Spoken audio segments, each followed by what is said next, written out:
Hey, happy Thursday, y'all. Can y'all hear me? Yes. Can you hear me? No, you gotta come out, go out and come back into you a little. Okay.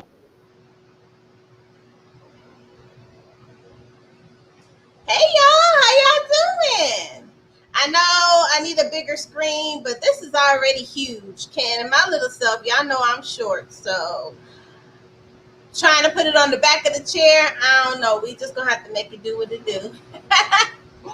How are y'all doing today? Welcome to Let's Chat. Hey, Angie Liddell, how are you?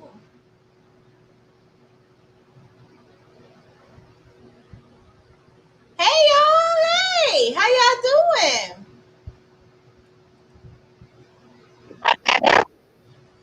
No, you still sound distorted. You got your ears in? Oh,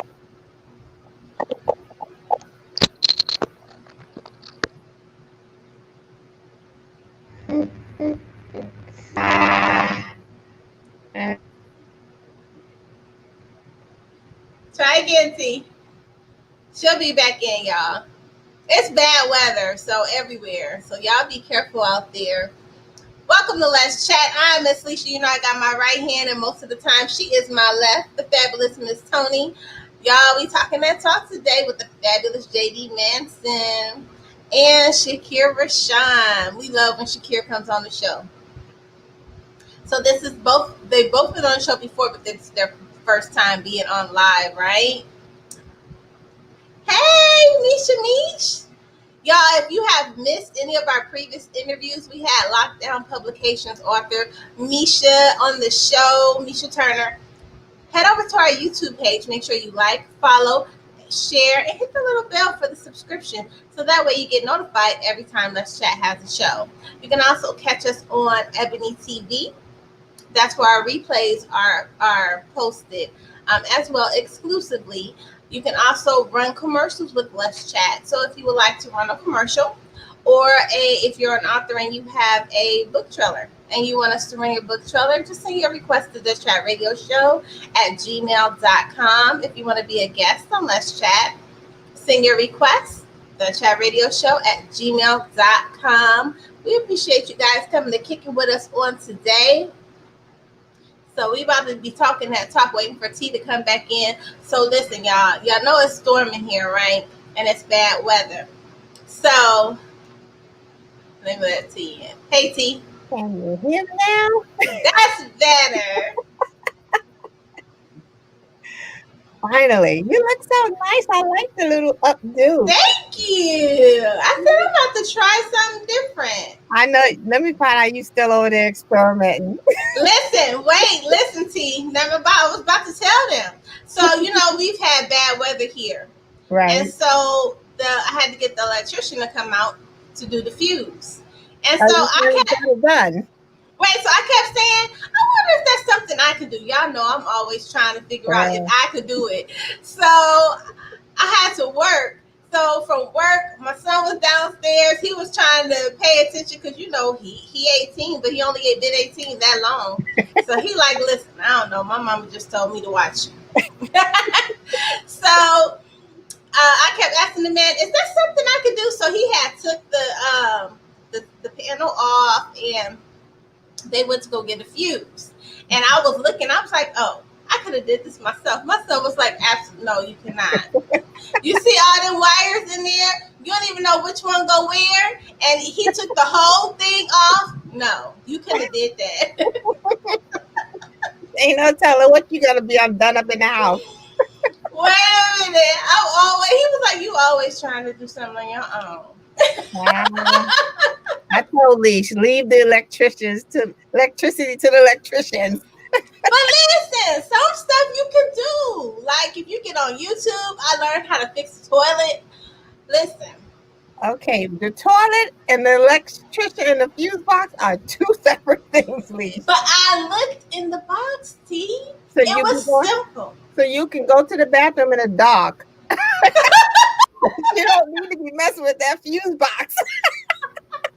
Wait a minute, cuz it's just a little fuse and then it has a wire that goes into it and the wire is connected with the little screw. You just unconnect it, connect the new one, and put it in. That was so easy. I could have did that. I could have saved myself some money. Y'all hear that? That is not my ministry. I leave do that. No, I can screw a bulb in, but I'm not about to go with it. Listen, I've always figured out, like, can I do that myself? Like, really? Let me see. Let me do some research. Because, you know me, I think I could do almost anything. I can't. Listen. Don't start, because we was at it on our last show. Man, we finally brought the guest in after you and I had already gone through everything. So yeah, y'all, it's been the day. I'm trying to get my lighting right. I have my production team, aka Jonathan, my son, up here trying to help me get the lighting right, and he's looking at me like, listen, do you want it up? Do you want it down? Do you want the top on? Do you want the top off? Do you want it in the back? You want it in the front? What do you want? Poor Jonathan. My production team told me he fixed this up like about a month ago. He said, do not touch it until your season is over. Just sit down, log in, and log off. And that's what I do. So yes, we got a great show on tap for you guys today. We got the fabulous JD Mason coming in here. I'm so excited, y'all.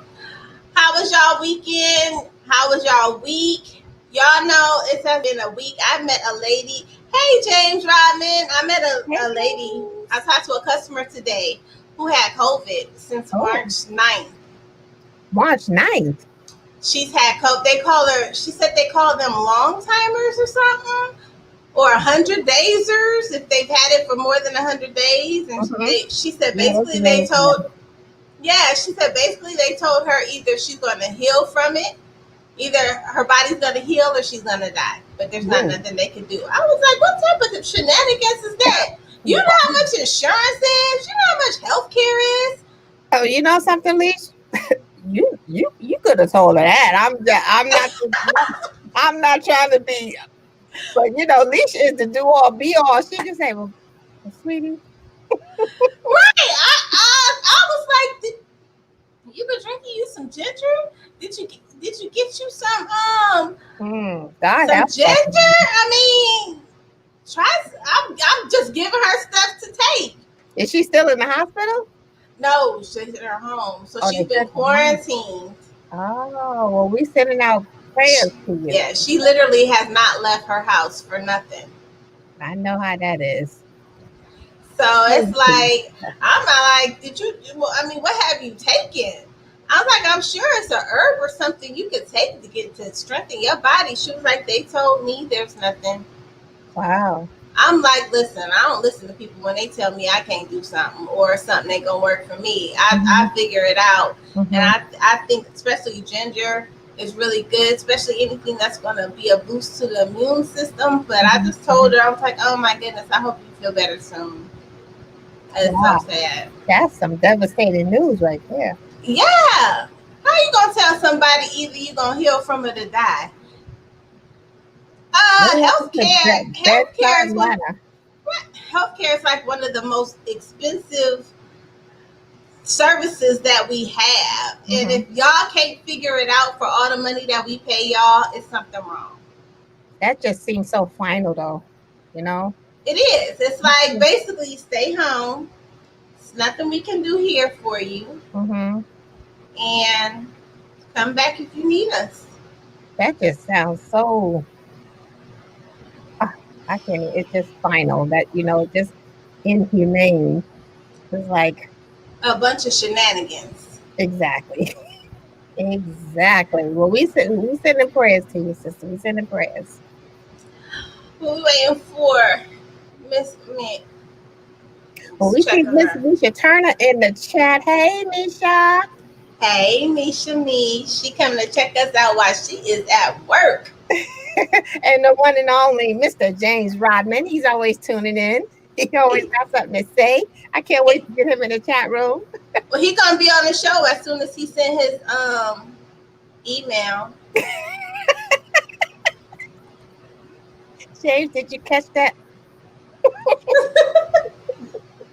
I'm just saying. You saying? Is he saying email? Oh, James, don't go silent on us now, man. Don't go silent. Don't go silent on us now, James. I'm just saying. Where's that? But James is one of our vocal listeners, and we love that. We love his participation. He always has his own unique insight on things. He says, soon, ladies, okay, we're going to hold you to it, James. We're going to hold you to it. Make sure you looking sharp. I know how you like to get to the barbershop. Get that up tight. That was last week. Look. Let me stop picking on him. Let me stop. What you doing, you James? You see how you got to come on here and just tighten up Miss Lissha. Listen, he's not here for it. He's not here for it. The show is amazing. Oh, we appreciate you, James. We appreciate you.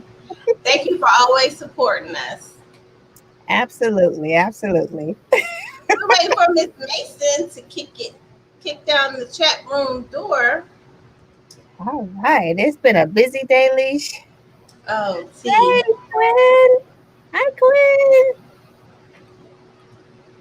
Hey, Quinn. We have some amazing listeners, Leash, supporters, family. All in the Let's Chat family. Yeah, we appreciate you guys. Ooh, make sure you guys head over to our Blog Talk page. We had a great show on Monday.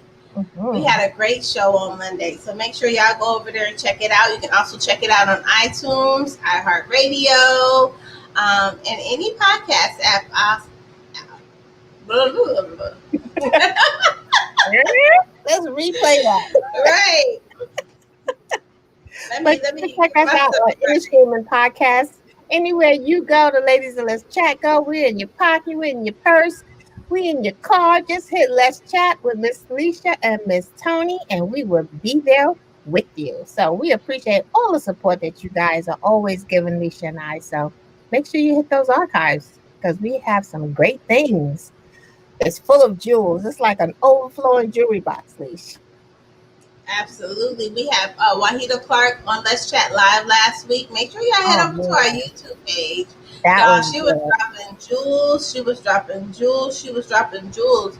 We also premiered her first episode of her swag series, which is a Sims 4 series she did.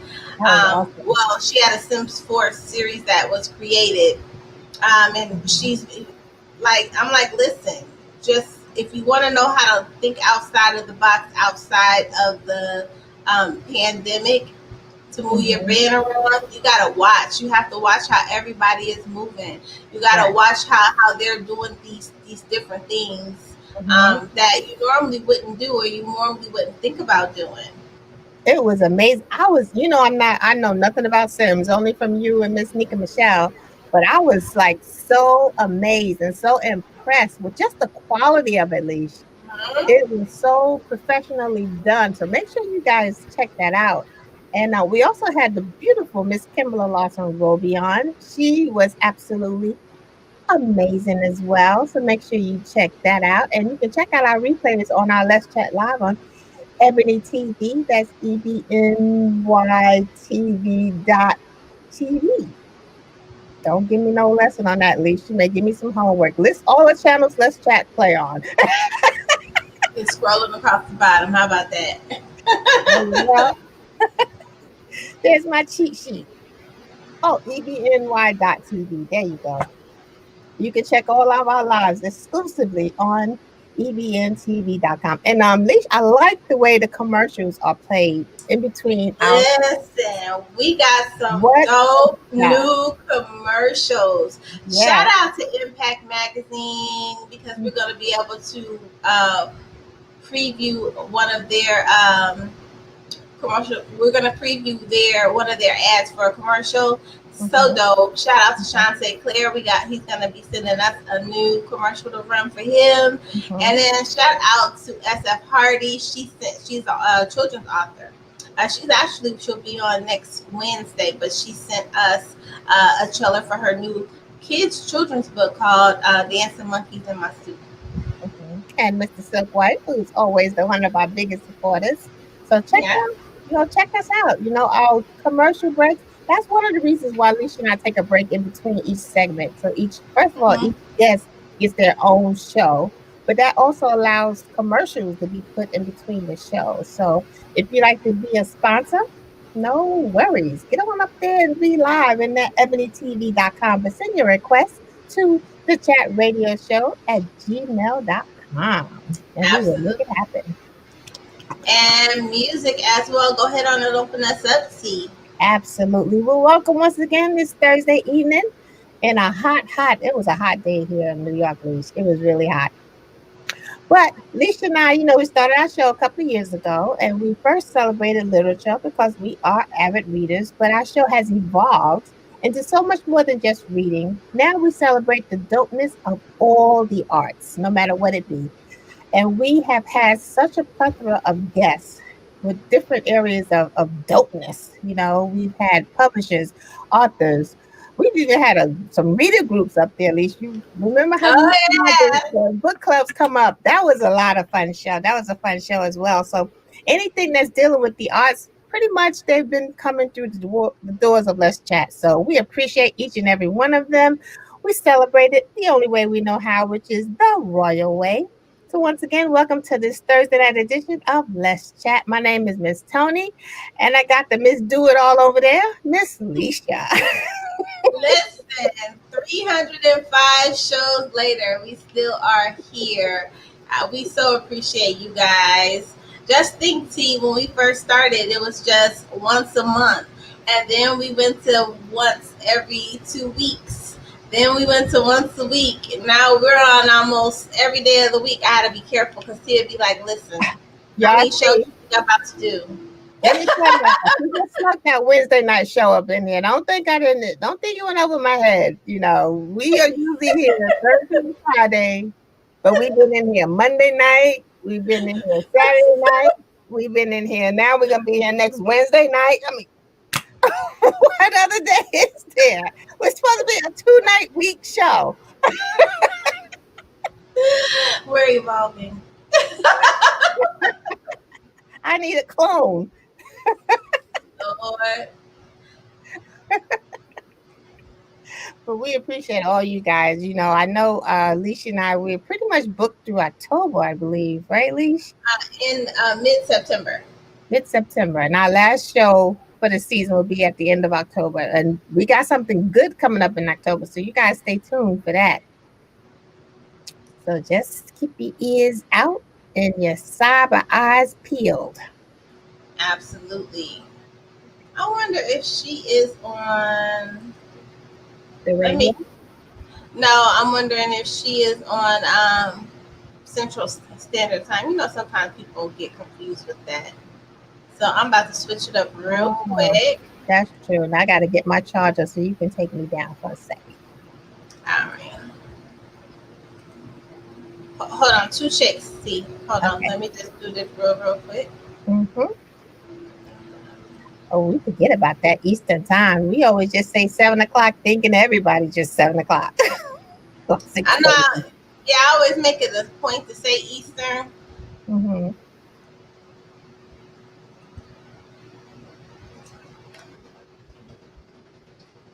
So we will find out who our special guest is momentarily, so we can let you guys know.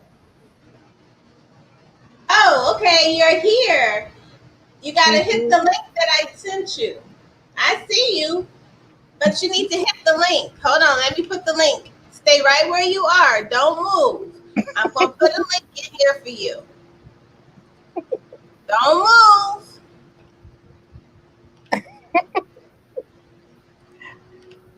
She coming up. She getting her parking spot. Okay, so you see the link? I want you to hit that link.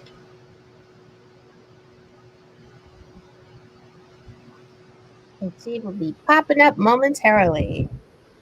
It's in your inbox as well, and your email.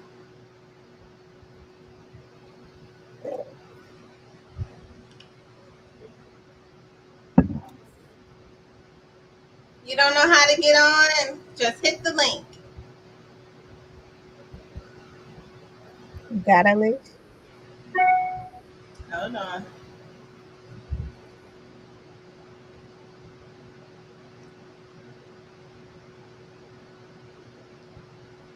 Sorry, y'all. Let me help her get on here real quick. We're going to take a brief break, and we will be right back. Okay.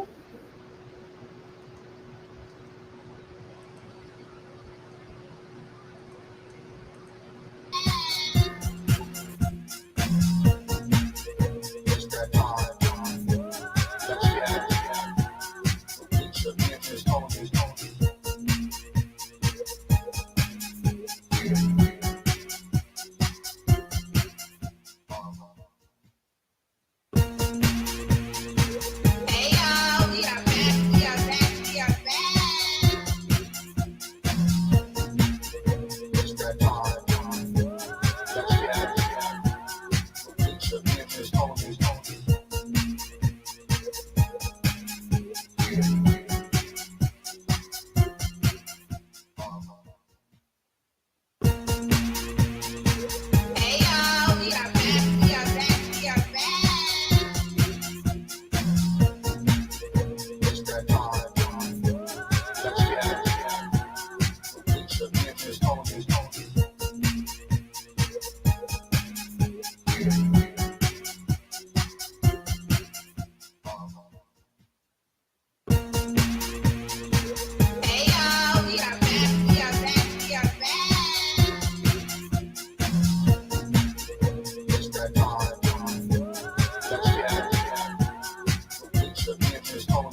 Yes, we are back. We have the fabulous JC Mason on. I want you to mute your screen.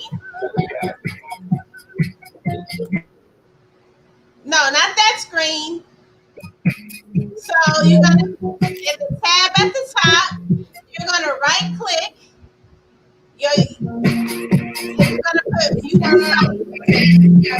Look at what? You're gonna mute the site so that the Facebook site is muted. Yes, we are back. We have the fabulous JC Mason on. I want you to mute your data. You're gonna have to log out your Facebook. No, not that screen. Down here? So you're gonna, at the top, you're gonna right click tab in Chrome. You're gonna right click the tab in Chrome. You're gonna say mute site, mute the site, so that the Facebook site is muted. Yes, we are back. We have the fabulous I want you to mute your There you go. I love you tech savvy people. You are brilliant. Oh my gosh.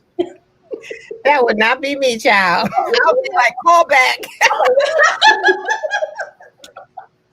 How are you? I'm good. I'm sorry I'm late. I couldn't get on, but then I did decide. But when I remembered, I was in the middle of putting together this bookshelf, and it was kicking my butt. And I said, "Oh shoot!" And then by that, because I like to try to get on early, because there's always technical difficulties, right? Mm-hmm. So I'm sorry I'm late. I really am. You are okay.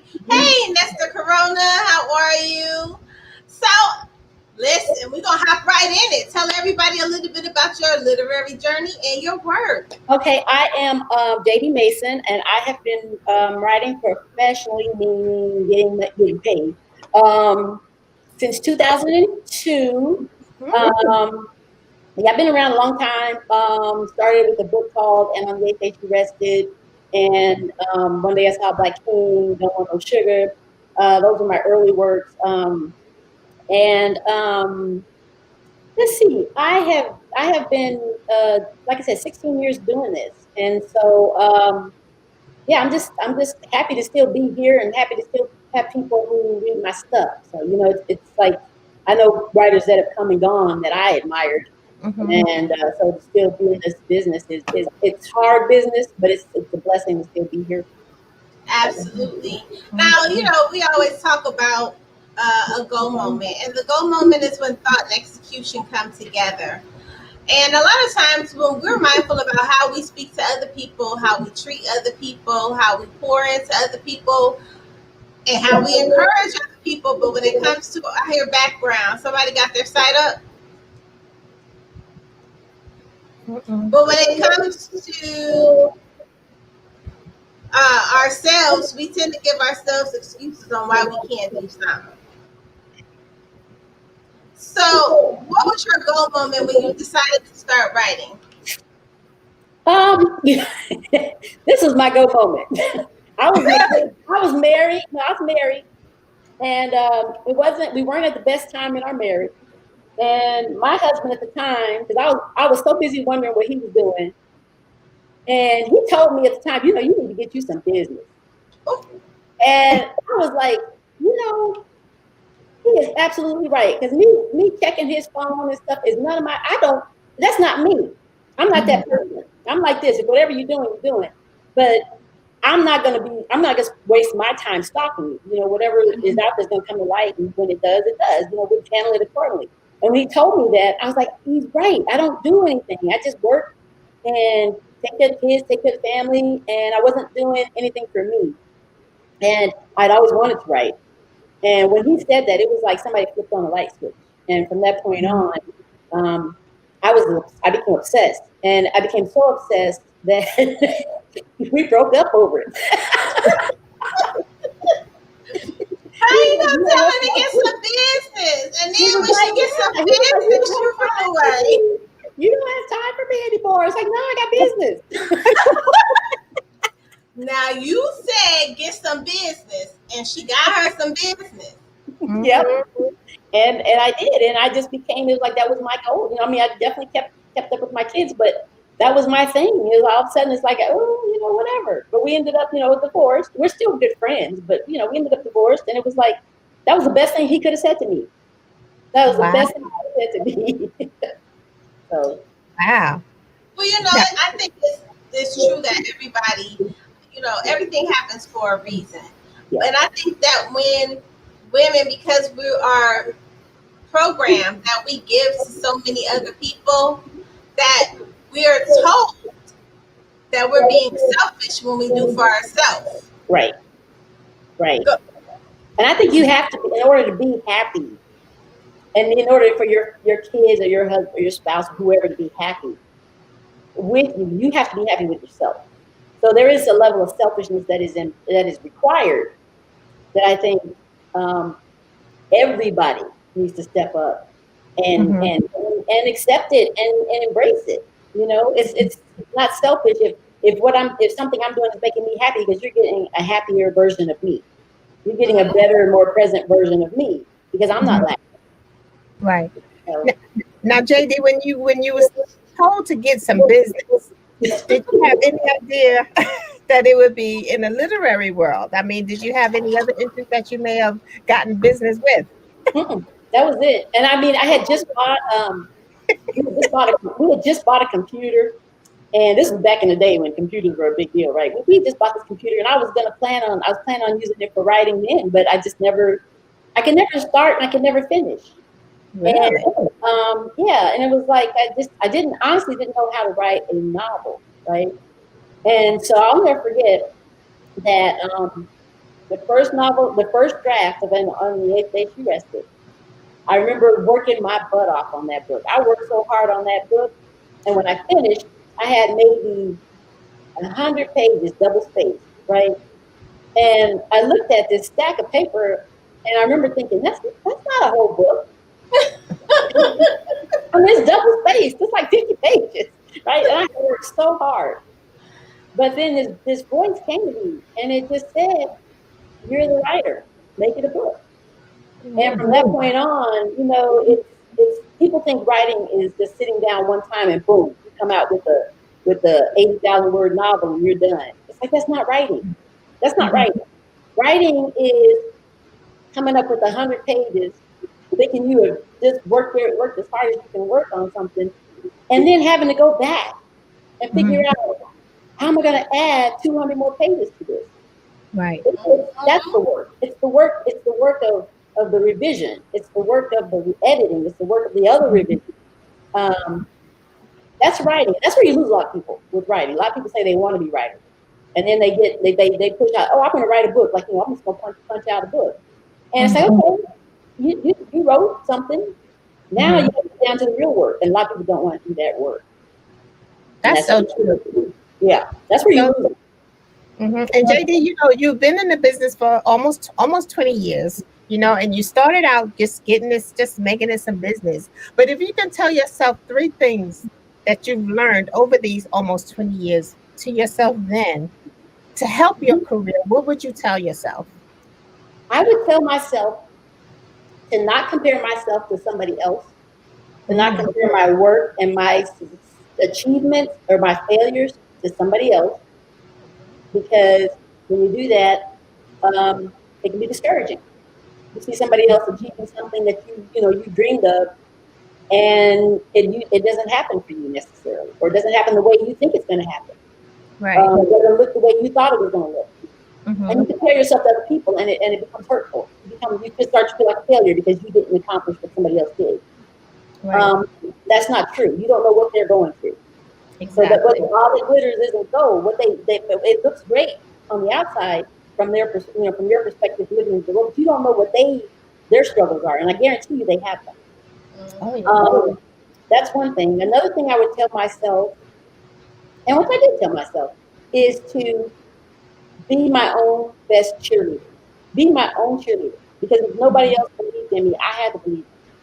And after 6 years of trying to get a publisher, I mean, I gave up a couple times, but I always picked myself up. But it was me picking myself up. It wasn't somebody saying, "Girl, you need to do that." It was me having to tell myself I needed to do that.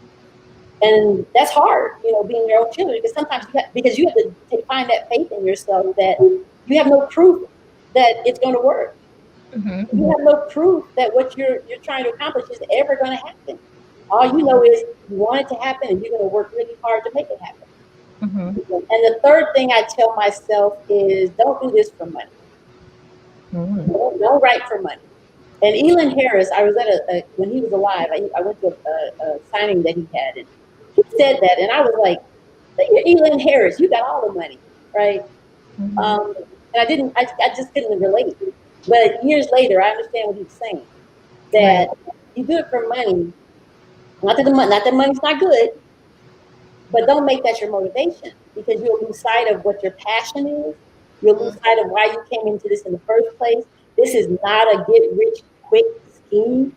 Mm-hmm. This don't make you rich over. People think you are, but you're not, right? You can get the big advances, but they don't understand that if you get $100,000 advance, that money's, you're not going to get anything else for another 6 years, 4 years, 2 years. They don't understand that. So when you average that out over the course of a year or 2 years, you may make $40,000 a year, $30,000 a year, $20,000 a year. So don't do it for money, because the money is not what you think it is. That's right. Those are the three things I tell myself. Those are some of the key points as well. A lot of people they go into it not realizing that it's not an overnight success. But I want to go back to something that you said. It took you 6 years to find a publisher. Can you share with us what it all happened in those 6 years? Why was it so difficult? It was difficult for me because I didn't know how to put together a novel, right? And it was difficult for me because at that time, we only had, there were only a handful of black writers out there that were commercially successful. There was Terry McMillan, Eric Dickey, Elin Harris, Connie Briscoe, B.D. Moore Campbell. So there weren't that many of us. You could count us on two hands, maybe, that were commercially successful in the business. They weren't picking us up like that, right? And I didn't know how to put together a book. I didn't know how to write a story. It's not that easy. I didn't go to college for it, so I had to I was self-taught, right? So I struggled with that. And I had so many rejection letters from agents and publishers. I had like hundreds. It was crazy. And I was like, this is never gonna happen. But yeah, I think what happened was during at the end of the 90s, early 2000s, that's when people started. I think Elin probably was the big trailblazer. Started to self-publishing, and back then, we would publish our books, and we had hundreds and hundreds of black bookstores across the country that would support us, and we had black distributors, and we had black book clubs were huge, and so when you self-published a book as a black writer, you had this family embracing, right? Right. And it was just so supportive. It was really truly grassroots. It was something that hasn't existed since. We were just our own machine, and it was beautiful. It was beautiful. And so you published the book, and the book clubs embraced you, and they would tell each other book clubs about you, and you're traveling across the country to sitting with the book club members. Publishers in New York City knew book club presidents by name. They would call up a major editor in Simon & Schuster would call up Regina, whoever in Alabama, and say, hey, we got a new book by a new author you guys want to read. And so that's how powerful we were. Wow. So black authors, we were self-publishing our books, and all of a sudden we're making bestseller lists, and we're making all this money on our own without the push of a publisher behind us. And we were doing that so that we could get a publisher. So I sold I think my first book sold 10,000, eventually sold 10,000 copies, and then that's what got their attention.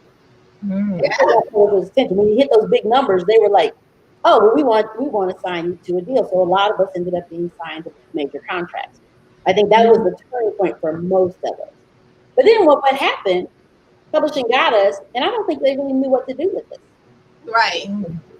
Well, with publishing, I will say they focus on what's trending, and at that time you guys were trending. So all they knew in their mind was they're trending and we gotta have them. That's it. That's all it was. And I think that, and I want to ask you, what do you think the state of Black publishing is as of right now, and how can we get it back to that time? What are some of the things that needs to be done so that we become that engine again? I think the death of that engine was probably the Black bookstore, and they were killed off by Amazon. Everybody bought, Amazon started selling books really cheap, and people, the Black bookstores couldn't compete with those prices. They couldn't sell a $22 book for $10.99. And so people start going online and getting their books instead of going to the Black bookstore. I think that it was 200-300 across the country, which doesn't sound like a lot. It's like one in every state, a couple in every state. Right. Right. And so when they bought your book in and bought you in to do a signing, everybody would come because they knew they weren't getting your books at Barnes and Noble. They knew this is where I'm going to get my author. Mm-hmm. And so I think that one of the ways to bring it back is to bring those bookstores back, first of all. Bring those networks back, that network. I think what was going to have to, and Black Expressions, remember them? Yeah. Everybody bought books from but didn't pay for them.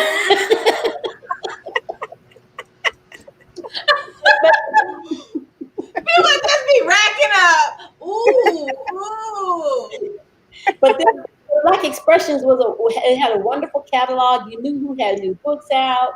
That mail order thing, it ultimately put them out of business, but that's how you knew, there's a ways you knew who had new books out. What's happened, I think, is that the internet has made it like harder for people to keep up with who we are, with these Black authors. We thought it'd make it easier. It actually makes it harder. So because we had a condensed kind of network, we had this small little community that was making big moves. So I think bringing back Black bookstores, which they're starting to come back. People are starting to support them. They're popping up a few here and there. They're starting to get some business. And I think as we need to support them when they do in your community. And then the book clubs, I don't know how involved they still are, but there used to be like lists of book clubs, email lists on these websites. We had all these websites, Black book websites, and they kept lists of all these hundreds and hundreds and hundreds of book club contacts. And I don't know what's going on with that anymore. I know there's still book clubs, but I don't know to that degree. Are there still book clubs? I don't know. Well, there are a lot of book clubs. They still have the National Book Club Conference. Yep. And that is a great place. If authors have never been, that's a great event to go to because it's nothing but book clubs there. Yeah. And it's a good place for you to be able to network with book clubs and with readers. We're supposed to be there this year, but then they have to cancel, so it's next year. So. Yeah, but there are tons. Yeah. There's Chocolate Beauties. They're in Pontiac, Michigan. There are book clubs everywhere. But being able to get them connected. I remember last year, I did a post, and a lot of book clubs posted. And the one thing I found is they didn't know how to connect with authors. Yeah. Okay. And see, that didn't used to be the problem. That used to be no problem because they can't find us anymore. You think, they can just find me on Facebook. Well, you may have 5,000 followers on Facebook, but only because of the algorithms, like 10%, if you're lucky, 500 may see your post, maybe 100. Or right. Those other 4,000 people don't even know you're there. So Facebook is not helping.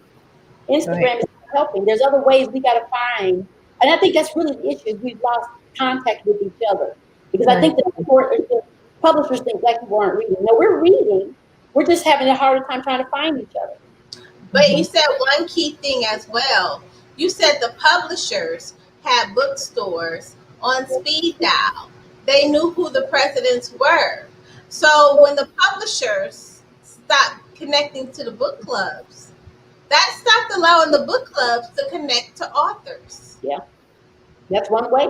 It really is. And like I said, we don't have a singular source anymore that lists all these places. There used to be so many sites on the internet where you could find these new books coming out. There was Raw Sisters, there was Brits and something, there was APOO, there was AALBC.com. There were all these websites. and everybody was connected via these websites, and we would all just, our book, we would just make the rounds. Mm-hmm. And when the bookstores started, the bookstores I think were huge, because I think that's where everybody would just know that's where I can go to get my book, and I can go to because we would go to signings in the stores. We would travel going to these stores, and I think that was a huge thing. It's so unfortunate because book clubs are the heartbeat for authors. I mean, and it was really key that, especially for up and coming authors, that's also spreads that word of mouth that Lissha and I always talk about here on Let's Chat. That word of mouth, just your material develops legs. And one book club tells another, and it tells another, and that's how that word spreads. And the thing is, when you put the New York City publishing factor in there, they don't understand that. They try to sell Black people books the way they mainstream books. We don't necessarily operate the same way.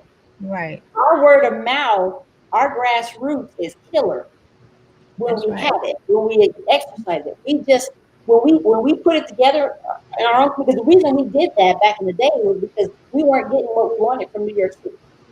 We weren't getting those books. And so Mary B. Morrison and Zane and all of this, we all came up through those ranks because that's where everybody, that was our base. And New York City, they want to sell us the way they have a plan, that a marketing strategy that works for mainstream books. It doesn't work that way for us. And they don't know how to make it work. They don't know how to make it work. That's where the break is, You have to handle it differently. You do. You really do. We're not the same. And I don't know why. I don't think they know how to define it, and I don't think we know how to define it necessarily. We just know that we're different. We're different, the way we buy things, the way we shop. In a lot of ways, we are. The way we think, even sometimes, the way we live our daily lives is different. Yeah. Absolutely. And normally when there's a breakdown like that, when there's the way the industries crossed over, they all work together. The publishers work together, the distributors work together, agents, everybody work together to keep the readers in the flow. So what happens is when people stop communicating and people stop networking and they break that flow, that stops everything. It does. And that's the only thing that's broken. Honestly, I have a lot of faith in us, and I think we're resilient. And I see signs of things happening, like bookstores opening and more of us going independent publishing. And I see signs that we're going to find a way to get back to what we had. We're going to find a way because we have to and we will. And I just see that that's happening. It may be after I'm long gone and retired, but I think us as a people, we will figure this out. Because we want what we want, and we'll figure it out. We always do. So, absolutely. And I think that the thing is with the self-publishing, authors are sometimes they have tunnel vision and say, well, I'm going to self-publish everything. But you want to be able to be a mixture of everything, I think. I think that you never want to wait for nobody to tell you that you're great. And when you're querying agents and when you're querying a publisher, that's what's happened. You're waiting for them to tell you that your book that they received is great. You're absolutely right. And I would give it time. I would say after a year, after 6 months, always have a plan. But after a year of querying, and you still are starting to feel away, then I would say self-publish it. Because this is the thing. When you go looking for people, they have nothing in their hand. But when they come looking for you, they got something in their hand. And they want everything you got at that point. Yeah. Yeah. And it's empowering. It's empowering. You control. I mean, it's changed. Self-publishing from when I first started is so much different. And more people are opting to do it instead of waiting for a big publisher. More people are opting to do it because it can be more lucrative. You don't have to sell as many books to make as much money, but you can still make a good living at it if you're really a hustler. So, yes, I agree. Always make sure you have a breadcrumb. If you want to be published with a publisher, that's fine. That's great. There are UK. What I've noticed that The United States publishing has picked up a little bit more, but the UK, they, during the COVID, the pandemic, they're on it. They're Really? like, listen, because I think they read. You know what I'm saying? They're more of book readers, I think. Yeah. And so it's like, if you want to be published, that's fine, but always have breadcrumbs. Yep. So never give away every book you have. Always have something for yourself. Yeah. Yep. Talk a little bit about that ownership.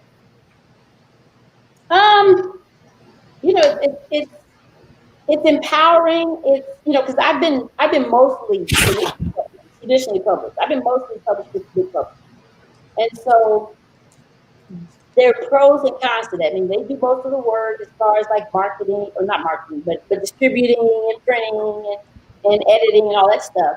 But you're at their mercy. Like, I can turn in a book today and it may not be published for a year or 2 years down the road, right? Mm-hmm. Whereas self-publishing, if I have a book I'm ready to drop in the morning, I can just get up and say, hey, I'm just gonna push this button and boom, I got a book out. Right? It's empowering. It's a lot more work. I still have books with mainstream publishers, and I have my own stuff now. And it's a lot more work. It's a lot more expensive having to pay editors when I didn't have to pay them before, book cover designers when I didn't have to pay them before. But I think that the thing is, it's like you just free to just be. The pressure's off, and that I don't have to feel like, oh, I gotta make back this advance money. I gotta sell so many books, or else I gotta make back that money that they advanced me, or whatever. I don't have to worry about that. Mm-hmm. I get more visibility into what I sold today, so I can see online if I sold 5 books, 10 books, 100 books, whatever. Whereas with publishing, I have to wait 6 months, a year to get my statement to find out how many books I sold. So I think it's I don't know. I don't think I ever want to give it up again. I don't think I want to give up everything. I believe I agree with Lissha. What is it, Lissha? Lissha. I agree that there's some things I do want a big publisher to have, just because they can reach more people than me on my own. Mm-hmm. But I don't want to give them everything. Mm-hmm. I don't want to give them everything, not again. And I don't want to be dependent on them for everything. So, but it forces you, when you self-publish, it forces you to learn the business. That's right. Because now you're not dependent on someone knowing the business for you. You have to learn the business, learn every aspect from start to finish for yourself. But that also empowers you to let you know that this is what it takes to get this book out. You appreciate it more. Yeah, that's a great point, because having been with the publisher for so many years, I didn't know I was involved. And it was, honestly, I was very intimidated when I came out. I mean, I thought everybody else, I was like, why they just pump it out? But I don't know how to do that. And now that I know what's involved, I think every writer should know everything that's involved under the table, not just walk in the door and have somebody just do it for you. I think you should know the business. That's right. And then you understand what's going on, Exactly. And that's empowering in and of itself. Yeah, definitely. Absolutely. Now, JD, we so appreciate you coming to kick it with us. Now, here on Let's Chat, we like to do something a little fun with our guests. So, T is going to give you a fun question. Before we do that, I want you to tell us about your book in the Night series. In the what series? In the Night series. Oh, I don't have one in the Night series. What series are you in? I'm not in any of those series. I just kind of help edit and read through them and stuff like that. Those are my friends. Oh. Is that the only reason you invited me over here? Because you thought I was in the Night series? No, it's not. Okay, so you have to tell us about your most recent book, because we like to bring word of mouth. We like to bring that word of mouth. And we want people to be able to experience your pen. Okay. Nice save, girl. My most recent book is called Without a Song to Sing, and it came out in March, and it's the 20-year reunion book of my first book. People have been asking about it, and my first book was originally self-published 20 years ago this year, and so I had no intention of writing a follow-up to those people. And because it took me 6 years to write them people, and I got tired of it, and I was like, I'll never write it again. And somebody, a young man in New York, and he's so young, and he read that book and he loved that first book. And I was like, oh my gosh, and he suggested it. And I was like, he wrote me such a nice letter that I said, well, okay, I guess I'll do it. And so this is these people that I wrote my very first book. 20 years later, where are they now? This is that. Wow. So, yeah. Nice. That's a nice little round thing. You going back, going to the past, bringing it to the future, to the present. That's right. I didn't do that. I never did. I was like, I'm never going to write them again. But here we are, and people love it. People love the books. I'm like, okay.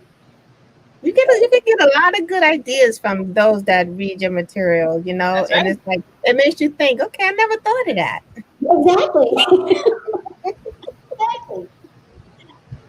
Absolutely. Now, T is going to give you a fun question. I am Miss J.D. Mason. I'm For joining us. excited. I've been on this. Hate to say it, this candy kick. I've been on this Sour Patch thing. All things man. Sour Patch.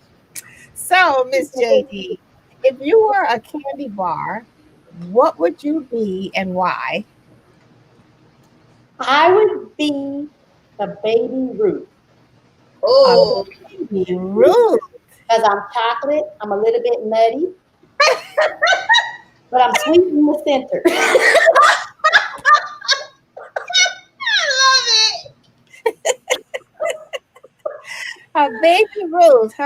I think you're the first Baby Ruth we had on the show. I don't even think they still make Baby Ruths. They She said, at least do. I'm honest. Okay. At least I'm honest. She said, I'm a little nutty. Just a little bit. I love it. They do still have Baby Ruth. That's one of my favorites too. Anything with nuts, I'm good. It's something crazy one now. I hadn't thought about Baby Ruth in I don't know how long, but now it's like I want one. See, I've been on this Harrowby. My daughter got me hooked on these things. Oh, those are good. So Y'all listen. That's my weakness right now. I've been on this smoothie kick. So I've been making banana smoothies. Uh-huh. So I do the banana smoothie. And so Toni told me to try coconut water. I didn't like it with the coconut water, so I used coconut milk and a half an orange. Okay. And it's better. So now I've been trying different stuff. So, a lot of times when we have smoothies, we forget to add protein. Yeah. And I don't too much like protein powder. It's kind of nasty. Yeah. So I'm like, okay, people would be adding peanut butter. Okay, I didn't like the peanut butter. It's just not my ministry. Okay. But what's left? What's left? Listen, I just don't. You know what I did put in it today is I put in some moringa powder. I put some moringa powder in it. Hold on. Somebody. Don't you start with that banana thing, Lissha, because you're gonna get me going from last show. It was pretty good, but I just been putting different things in it. In the car outside That rice. Remember the rice? Oh no! Yeah, it was like I don't know if it was shooting or what. I just heard this. I think somebody got shot. Well, don't go outside. I'm not. Oh my god! Oh my gosh! I just moved to New Orleans, and I was like, this is cool. I'm in a little pocket. I'm good, girl. I didn't even know the show with that, but damn.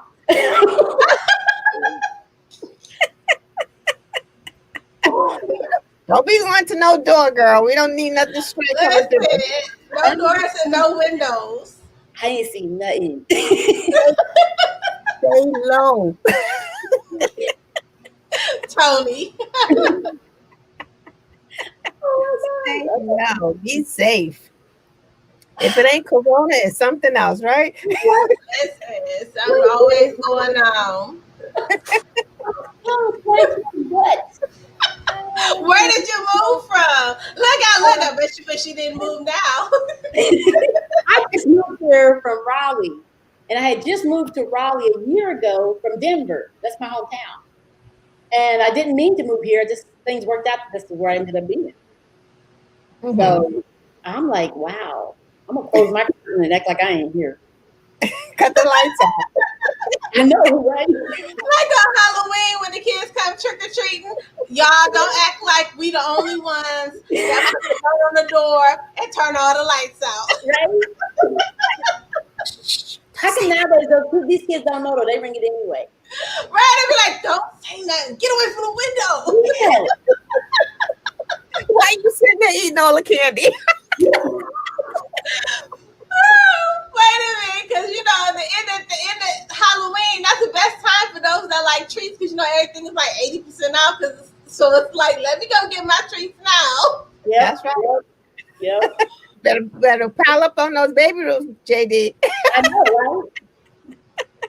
We so appreciate you coming to kick it with us today in the chat room. We want you to shout out all of your social media where everybody can experience your pen, as well as your website if they need editing services.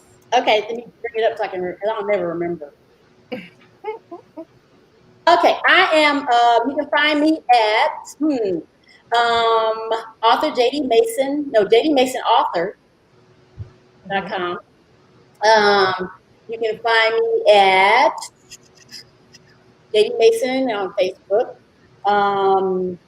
I never remember these things. That's why I have to bring them up. Author JD Mason on Twitter and JD Mason on Instagram. So just Google JD Mason. You'll find me somewhere. Mm-hmm. That's that consistent branding. Branding. That's just a bad memory because I can't remember everything. We won't tell nobody that part. It's just that good branding. Yep, that's that consistent branding. Yep. Well, But thank you for having me on. You guys are sweet. They told me you guys were sweet and funny. So this is fun. Oh, we try, but you have really given us some background on a lot of Black literature that some of us may not have known. So we appreciate that. That's right. You know, you gave us a history lesson tonight, girl. Yeah, it was those were the good old days. That was the golden era. It was nice. And not just a history lesson, but those that are trying to figure out how to move around, those that are saying, I have to be signed to a major, those that are in limbo, not sure what they need to do, what they want to do. They're confused, discouraged. You just you just put a little bright light out there for them to be like, listen, so many things that you want to do. Yep. You can still do that. Just make sure you're doing you too. Exactly. That's right. Knowledge is power. Yep, that's it. So, all right. So we appreciate that. Thank you. And you got to come again. I will. I put a hat on because my hair ain't combed. I was like, oh God. Child. This is Rona hair. Wake up, I need something on my something. I know.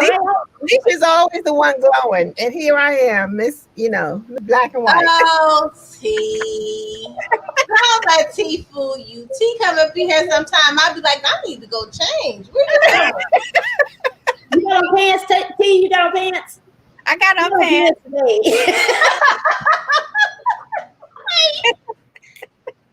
I got on pants today. That's a good question because you never know, girl. You never know. Oh my goodness. We so appreciate you coming to kick it with us. You know that you are welcome back anytime. Oh, thank you so much. I so appreciate that. Thank you, ladies. You're so welcome. You be safe over there, girl. I gotta see what happened because I hope it didn't happen what I think happened. So we'll see. Cut the lights out and then look. Okay, that's a good point. Let me do that. Let me do that first and then peace. That's right. You be safe, okay, JD? Thank you, ladies. Okay, you are so very welcome. Bye. Bye. She was awesome. That was fun. That was fun. We so appreciate you guys coming to kick with us. We got the fabulous Shakir Rashan. He'll be next in the chat room. We're going to take a brief break. Don't go anywhere. We're going to be right here, you guys. Be right back. Be right back.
Hey, welcome back to Let's Chat. Yes, y'all, we had to do it all on the same because I knew they were going to run into each other, and so I didn't want him to have to be over there just waiting on us.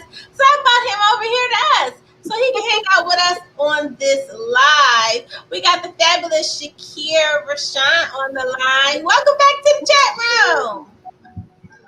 Thanks for having me. It's been a minute. Yes. So you got to let us know what you've been cooking in your creative kitchen. Man, I don't even know how to explain what started and what's going and all that, but we'll try from the beginning. Right now, I know I've got one that's out current. That one actually got done in April, as a matter of fact. So it's only like 2-3 months old, give or take. That one is Lust, Love, and Beautiful Liars. Excuse me, Love, Lust, and Beautiful Liars. Forgive me. That one has me literally outside of the States this particular time around. So I've got an international weapons dealer who literally is trying to kind of get himself out the game. He's done everything he needed to do, seen everything he needed to see, all that other good stuff, and just trying to work himself into retirement, I guess is the word I'm looking for. So from there, it was from him trying to go through the retirement plan, so to speak. Someone decided that they wanted to retire him permanently, so to speak. So he's going through trying to deal with that, trying to figure out what he wants to do with a woman that he's been in love with, but he's not necessarily told her that he's in love with her, even though they've been kind of dealing with each other over the years. And she's got her own entanglements that she's got to get herself out of in order to try and be with him at the same time. So there you go, that I had a lot of fun. Yeah, I had a lot of fun with that. Entanglement. Shout out to Jada. Yeah, exactly. So that one's been out since April. It's gotten a lot of fun feedback here and there with regard to a lot of the different twists, turns, a lot of the locations that I used. Because again, I spent maybe, I want to say, I'll be conservative and say maybe 20 pages inside of the United States. Wow. Everywhere else was literally abroad. What was that process like for you, being able to bring the experience of other countries to your readers here in the U.S.? Well, what I learned a lot is I've got a lot of reader friends that live abroad, whether they're current military that live on certain bases around the world and that type of thing. So I get a chance to talk to them with regard to what the culture is in those particular areas. We've got friends in the Middle East. We've got friends down in South Africa as well. Oh wow! A few in the UK. So I literally got a chance to talk to all of them over the course of maybe about 6 months to try and get a real gauge of what the situation was in those particular areas, whether or not there were certain socioeconomic issues that I needed to worry about. A lot of those things came into play with this particular book. Oh wow! I want to say, picking up a Shakira Hassan book is a thrill. From back a couple of years ago, I think he was on one of our very first shows. But when we open up one of your books, you don't only just give us around the world culture, but you give us culture within the States as well. What type of obstacles do you run into just to keep your work authentic and just keep it strictly Shakir? Strictly Shakir, it's really a matter of, if I can't research it, I usually find someone that has a little bit more expertise on it, and I pick their brain. Right. That's as simple as that. In order for me to be able to maintain some sort of authenticity, I can't shoot from the hip.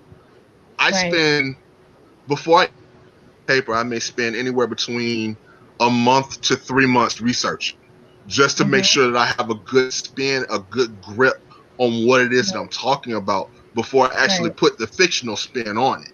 If it's something that I already have an expertise on, then yeah, I'm going to go ahead and do what I do. But if it's something that I really don't have a lot of expertise on, a lot of grip on, or anything along those lines, I'll ask friends and family all day long. Absolutely. And that's one thing I enjoy, because you don't just give us, you don't just spin it. Just did we do something? He'll be back in. Okay, we were just getting into it, Just getting into it. Sorry about that. This is what happens, and this is what happens when you start getting on a roll. All of a sudden, everything else wants to go ahead and go haywire on you. That's so true. That's so true. But what I was saying is that, you don't just give us a spin on anything. And I love when I read one of your books is because it's so authentic, and it's so real. And it literally plays like a movie in my head. and you have such a following that you want to make sure you give us your best. How has been the feedback from your reading audience? It depends on who Mm-hmm. it's coming from. Can Ah, you hear me? yes. Okay, cool. Like I said, it depends on where it's coming from as far as the different readers are concerned. If I've got new readers to me, a lot of them kind of have that proverbial clutch your pearls moment with a lot of wherever they might have wherever they've entered in, so to speak. A Right. lot of them will try and think that they want to put on, they want to be grown and decide they want to go inside my Anubian Underworld series first. And I try to tell them, if you're not ready, you might Don't want to go somewhere venture. else first to get an idea of what I do, and then Right. ease yourself into the rest of it. But some of them think that they're grown until they find out that they're not. And yeah, it's just that way sometimes. But the majority of the feedback is just really the simple fact of um, they enjoy the movies, so to speak. And you already mentioned it, Tony. A lot of it plays like a movie in my own head. So I'm Mm-hmm. trying to describe it as I see it, and Right. thankfully I have the ability to give that kind of. I can put the words together to be able to give you what I see. Mm.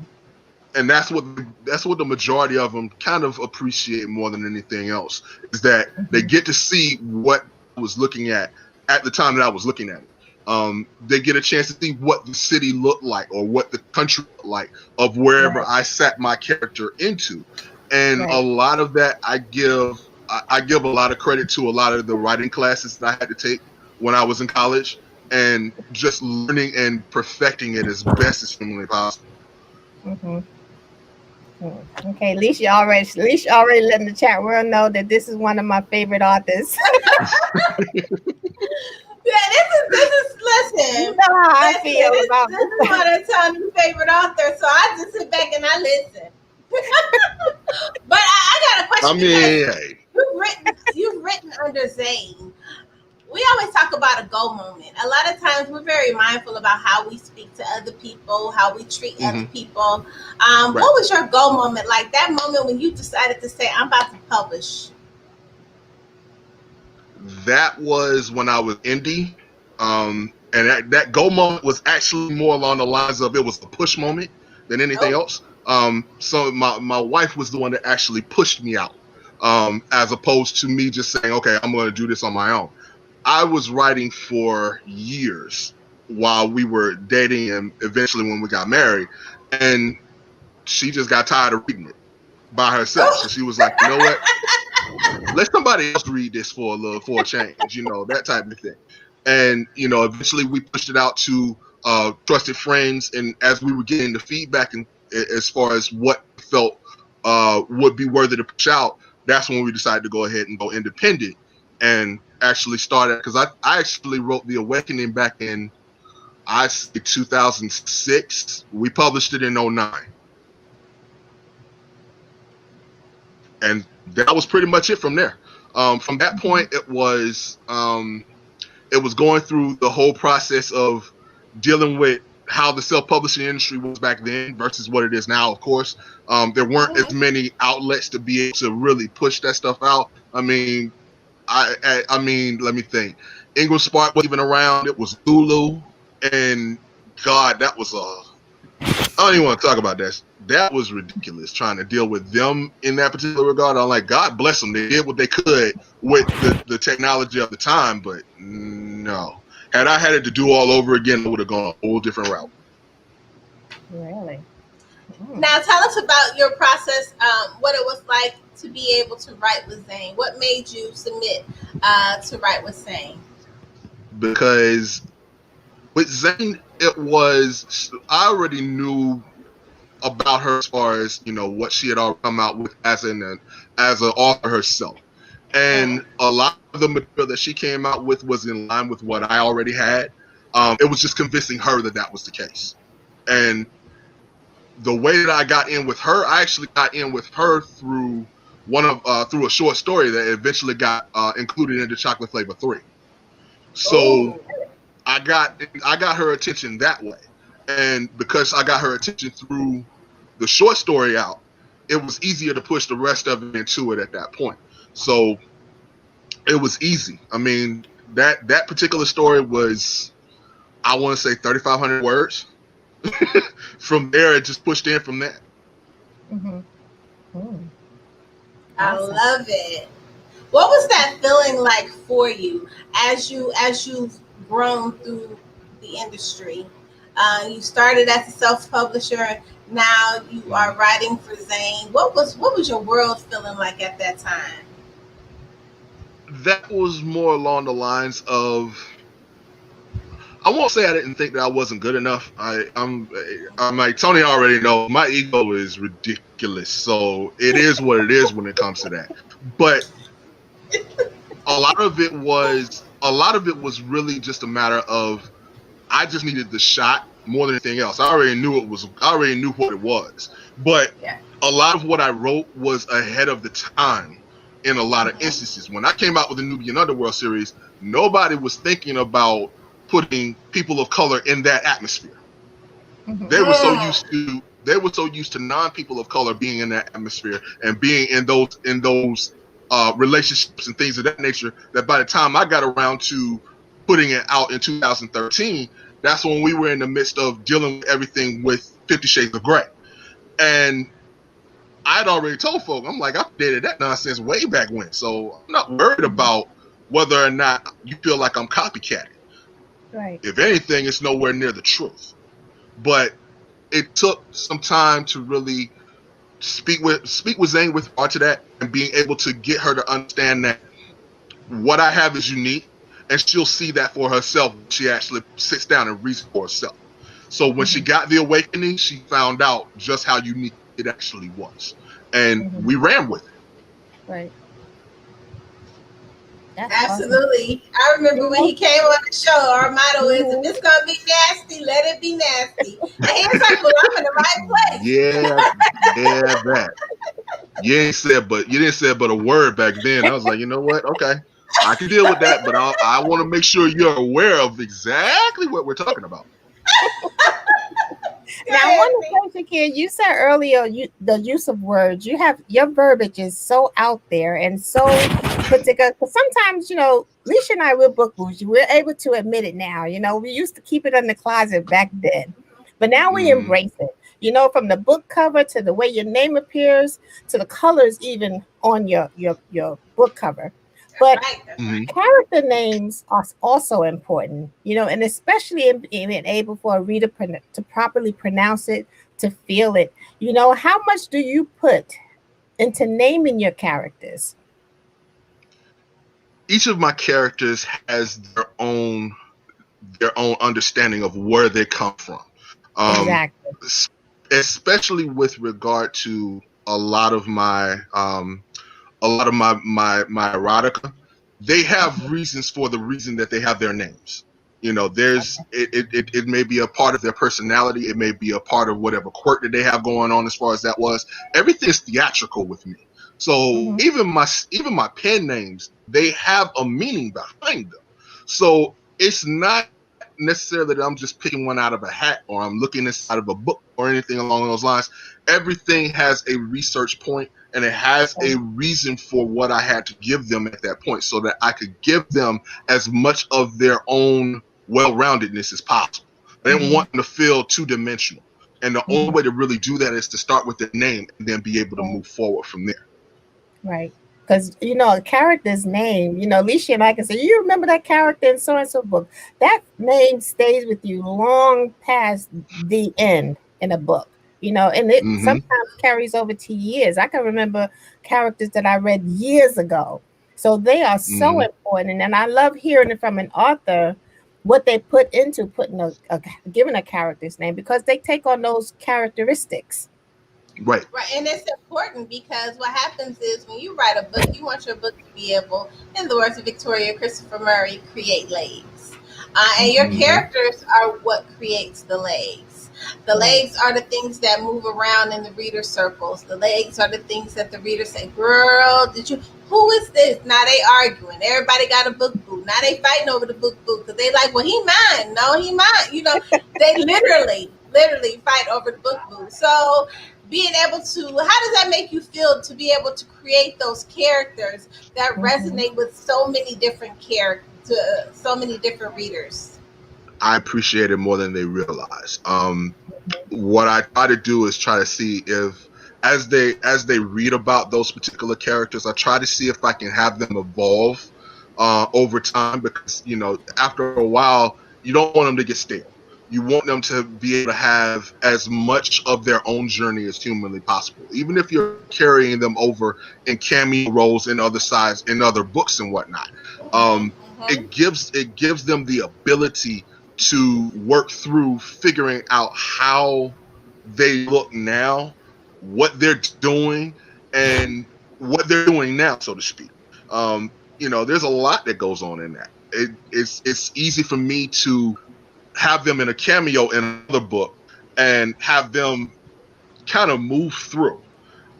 And in a lot of instances, it's funny that way, because I've done it with my Nubian World series. When I spun off and did the King Pi series, everybody got a chance to see a different side of Ramses inside of King Pi, as opposed to what Nubian Underworld was. And they got to see him, as a sidekick as opposed to a main character, and it gave them a wholly different idea of what he was. So it just depends on how you decide you want to do it. I've been able to, and I've taken some pride in being able to drop cameos in further books moving forward. And then just making sure that the universe stays as intertwined as humanly possible, because I don't want it to feel like they're in one series and then they try to go into another series and they feel disconnected. Right. I do my best to kind of, if I decide I want to throw them in there, then I'll definitely do it, and then we'll see how it looks moving forward. But while we're on the subject of characters, Shakir, what is the most difficult thing that you find writing a character of the opposite sex? Try not to be stereotypical. Oh, that's probably the hardest thing. In what way? Being able to write a woman, as far as writing a woman character, as far as that is, I can really fall into a lot of the tired tropes that can follow female characters, and you'll as you, I won't even say you get tired of it sometimes, but it's just a simple fact of you've got to create so many characters that are so unique to themselves and that are not, okay, one's going to remind you of somebody else. You just change the name. I've seen that happen with a lot of other books that I've read over my life, and that's the one thing that I try to avoid as much as humanly possible. When it comes to women characters, when it comes to gay and lesbian characters, when it comes to excuse me, even when it comes to white characters, I have to try to avoid the stereotypes as much as humanly possible, where it's like you don't fall back into those, okay, well, you kind of know this is what this person's going to do because he's white and male, or that he's white, or that she's white and female, or that he's black and gay, or that she's white and lesbian. It's a lot of different stereotypes that can fall in if you're not careful. Just because you have your own prejudices or your own predeterminations as to what they're supposed to act like. I agree. Now, when you decided to step into, I'm going to say, a new phase in your writing, what was that process like for you? And what are some of the quirky things that you require when you're sitting down to create? Okay, first part of that question is in the midst of that new world now as we're speaking. I've just recently did the cover reveal earlier this week with regard to my young adult side, as well as the new pen name that goes along with it. I'm having a bit of that start all over again, so to speak, because I'm back at the genesis of being a new author. Even though everybody knows me from Shakir, PK is brand spanking new. Yeah, So I saw you do that. Mm-hmm. yeah, so it's like everything that's coming along with that is like just trying to reestablish the social media presence, having people that go, okay, who the heck is this dude? You know, that type of thing. And trying your best and trying my best not to lean on the fact of, hey, you already know me, as Right. opposed to I need to just reestablish it brand spanking new with that particular genre, because that genre versus what Shakira does, oh my God, it's a wholly different thing. So I have to learn how to kind of split my personas down the middle in a manner of speaking, but where I have to be a little bit more PG-13 on one side, and then I can just be me once I'm away from that. Now, what is that process like for you though? To have to jump around, to go from being so extreme to having to be very vague. It's been an experience in and of itself. Um, Only just a simple fact of I just know when I'm in that particular headspace, I know what I can and cannot do, and it's easy for me to do because I actually do it in a lot of other, not necessarily in the literary industry, but I have to do it in other communities as well. You know, Right. being an author is one thing. Dealing with what I deal with in the kid community, that's a whole other headspace. So I have to make sure of that. Mm-hmm. With that being Excuse me. said, Shakir, what have you been able to draw from your early Shakir Rashad writing days that you can apply to your new persona now? Have you been able to reach back and take something that helped you get to a point when you first started writing that you can apply to PK? Yeah, absolutely. It's really staying with writing on a daily basis. You know, Okay. just making sure I keep that process no matter what. I know I've got a lot more that I have to write now because it's two different pen names now, but at the same Right. time, the process is the same. The research process is the same. The writing process is the same. You know, going through that constant cycle of creativity. That's going to probably help push me through more than anything else.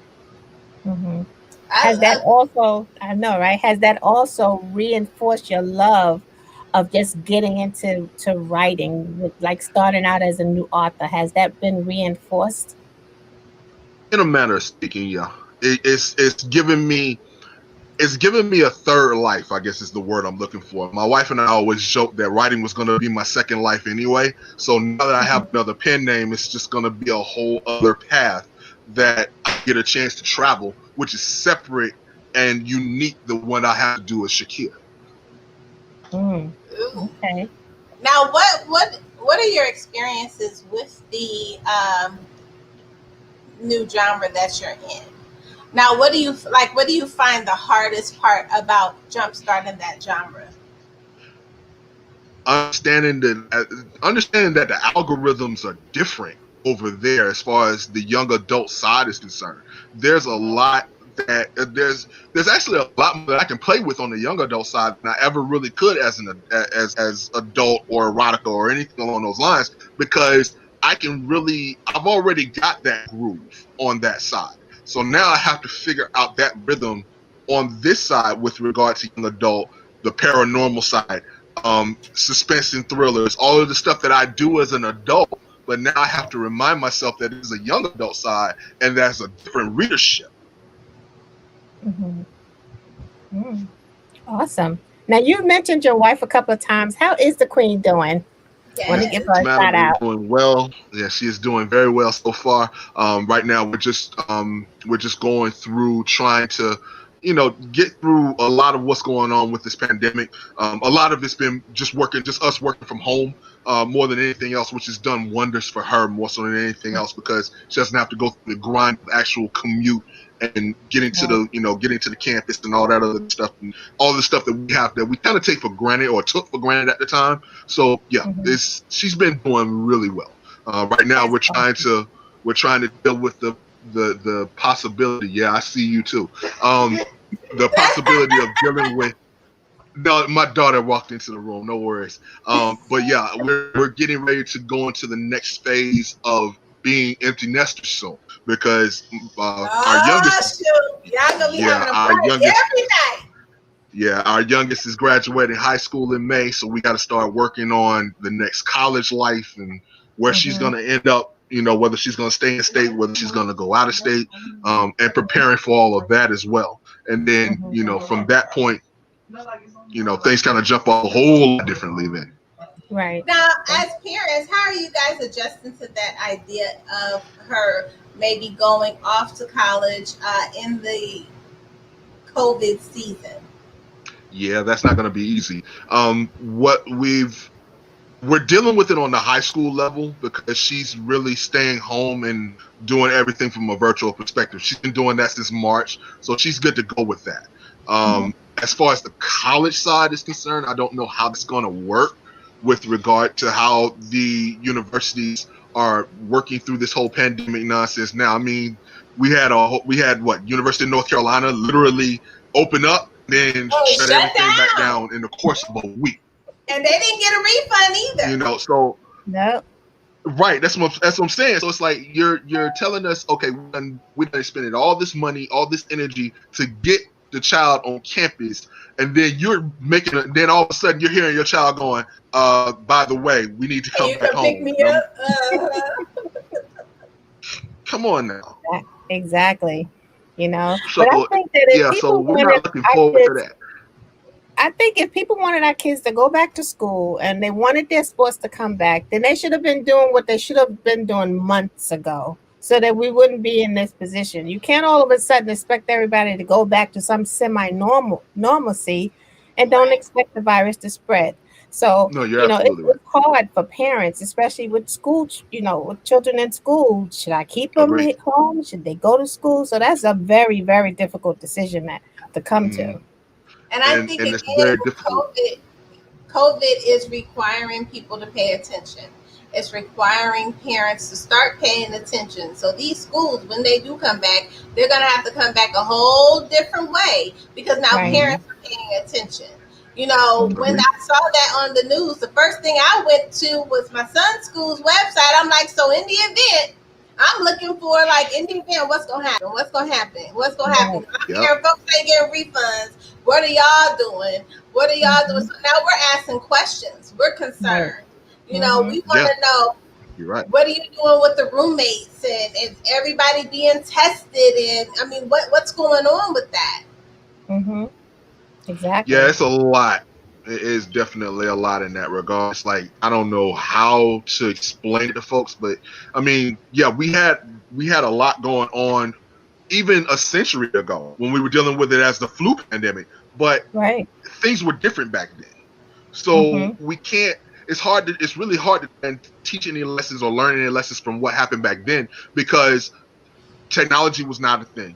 A lot of the creature comforts that we enjoy now didn't even exist back then, and it's a wholly different thing. So yeah, there were certain things that we can try and pick up, but at the same time, there are other things that we can't pick up at that point. So it's just only thing we can do is just kind of, push it as we possibly can, try our best to at least lean on the experts that have studied this mess. That's what's gotten us into half of this crap is that we're not listening to the people who actually know and have actually had to deal with this stuff on a daily basis.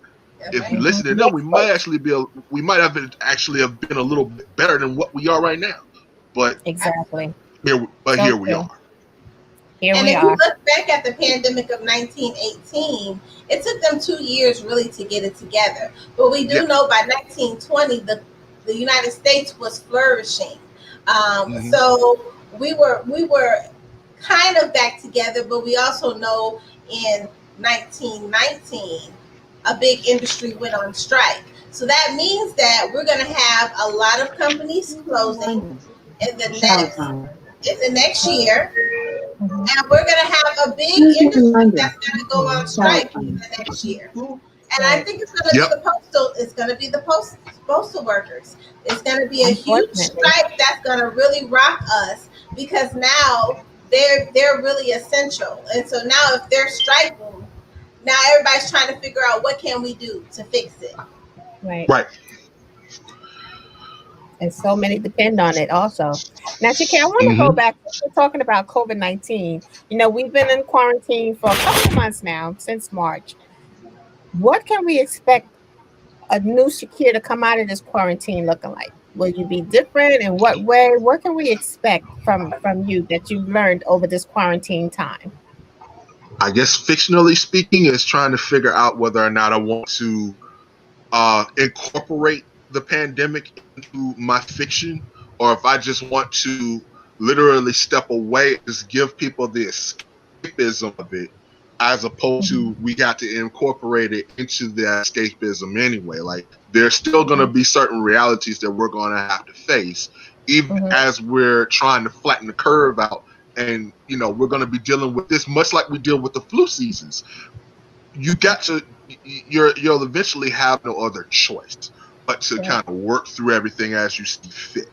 So there's that to consider as far as that is. Right now, because I'm in the paranormal and I'm in the young adult side for right now, I don't have to worry about that just yet, because when you're dealing with paranormal, you actually can step away from reality in a lot of instances and play around with different things. Right. But once I have to come back to, whichever world I decide I want to come back to, then yeah, I'll deal with it then.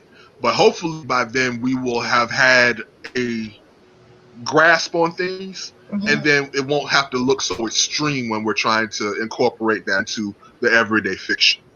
Absolutely. And you said something so brilliant. You used the word that come back to whatever world. That means that you got options.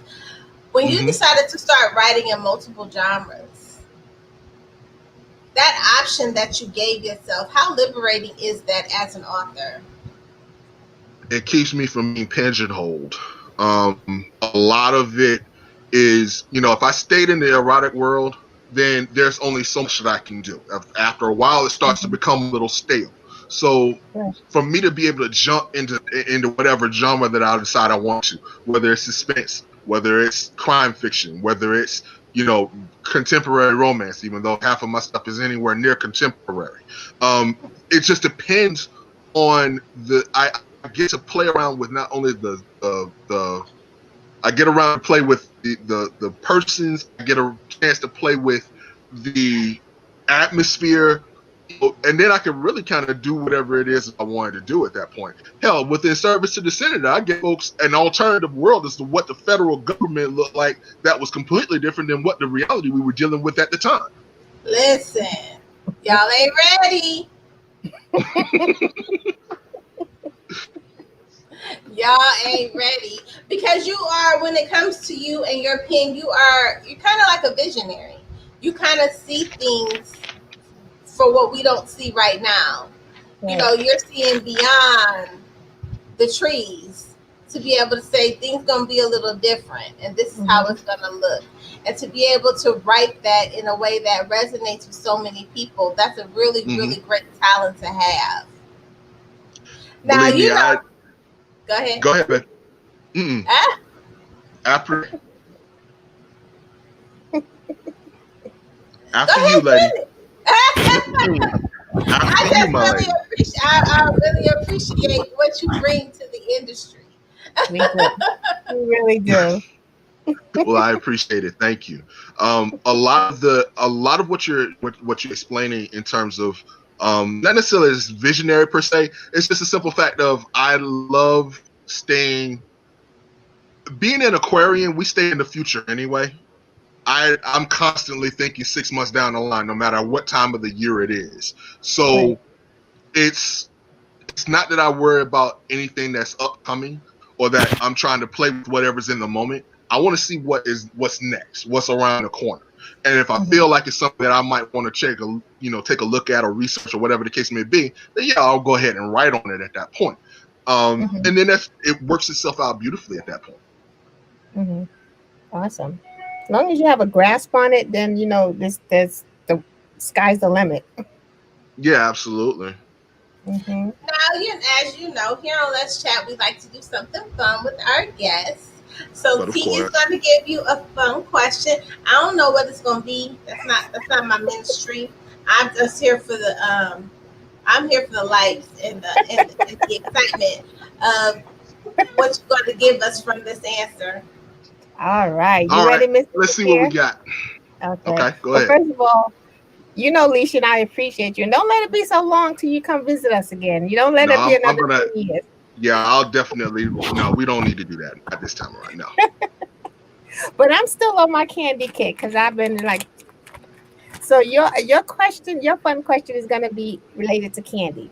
So if you were a candy bar, Mr. Shakira-san, what would you be and why? She said candy.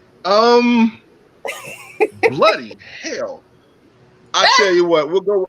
We'll go with Mr. Goodbye. We'll keep it at that. Mr. Good. Oh, we haven't had a Mr. Goodbar, Lee. Wait Okay, a minute. Why that song popped in my head?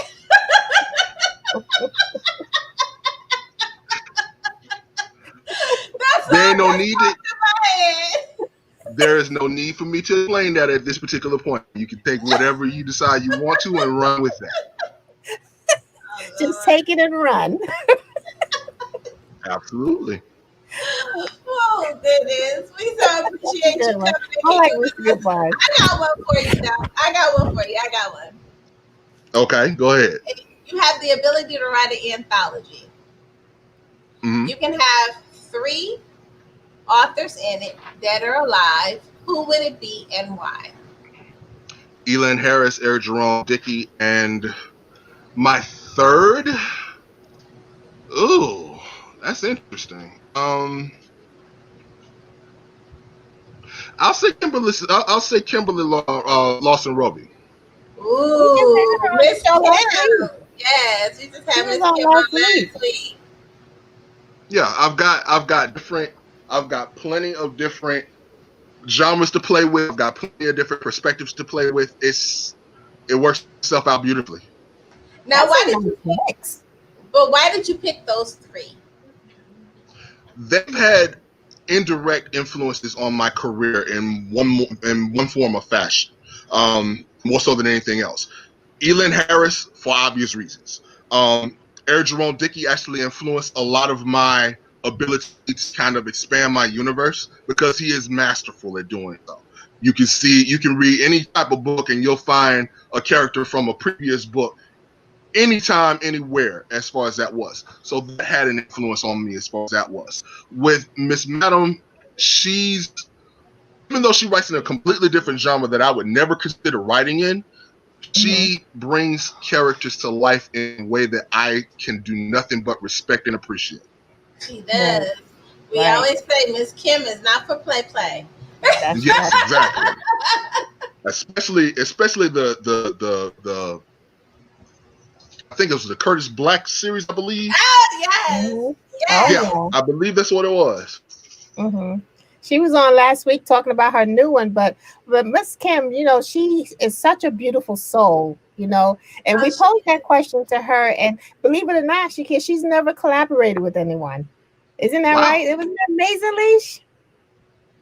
Yeah, She she said said she's never had a she's collaboration. never had a collaboration, so you never Wow, know that's who may be the interesting. first. Okay. Never know. That's right. I love it. Well, you know, we so appreciate you coming to kick it up with us in the chat room. We want you to shout out all of your social media, let everybody know where they can connect with you and where they can get your books on both sides. Okay. Right now I'm still kind of cultivating the other side. Right now, I've had a week to really put everything together. So I'll as that comes through, we'll have another conversation on that side. That won't be a problem. But everything you can find as far as Shakira is concerned, everything is on my site at shakirashawn.com. All my social media, everything with regard to the catalog at current, as well as what may be coming down the line. Everything is right there. I Awesome. love Got it. ready. We so appreciate you sharing your space and your energy and your time. Tell your wife we send her hugs. Yes, And we lots of will Absolutely. hugs. see you very soon. Thank you much. All right, you take care. Thanks again. All right. Thank you. You're welcome. Bye. It's been a great show, see? It was, Leash. Both guests. What good energy.